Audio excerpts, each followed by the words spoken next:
نظرات قتالة وله سكسوكة حلوة بأقصى الوجه مرتسمة.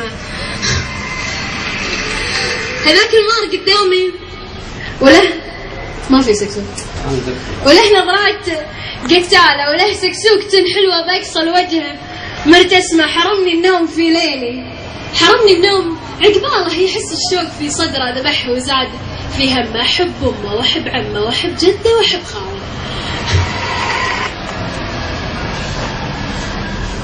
أميرة شعر خليجية تغازلني بجوالي، تعاتبني وتقول للناس تهواني، تقول سكسوكتي حلوة ولم تخطر على بالي. أنا بس إيش دراني؟ تتمنى تكون ساعة على يدي أو أرقاما بجوالي أدقدقها على كيفي. لهذا الحد تبغاني؟ تحب أمي، تحب عمي، تحب جدي، تحب خالي، تحب أهلي وجيراني وأنا نايم على وذاني.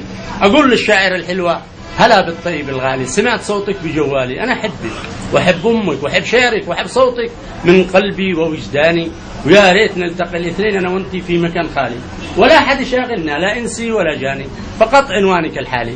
وأنا باجيك طوالي معي عفريت سليماني. لا ما في عفريت، لا الله ولا فالي. أنا باجيك طوالي معي خاتم سليماني، أشيلك فوق بساط الريح، أحطك في مكان عالي بأرض ما بها سكان، بها أشجار وشلال ماء حالي، يكون البرد به قارس أدفك بين أحضاني، أحطك فوق عرش بلقيس بعيد عن كل عذالك وعذالي. نبغى نحكم العالم ونعيد المجد من ثاني، نسجل كل قصائدنا بجوالك وجوالي ونرسلها لكل الناس للقاصي مع الداني. صحيح إني كبرت السن وظروفي على حالي، لكني بعلمك كيف أخليك تعيش سلطاني. ترى ربعك يهموني، هم أصهاري وأخوالي. لو أنت من بني نهيان أنا يماني قحطاني. أخليك تكتب الأشعار وأنت دائما سالي، أخليك تنسي الأعداد، تنسي الأرقام وتعيد الحسبة من ثاني. مع تحية أبو الحجاج 7-3، وهذا رقم جوالي 7-3-3-4-7-8-3-3-7 من الجانب الثاني.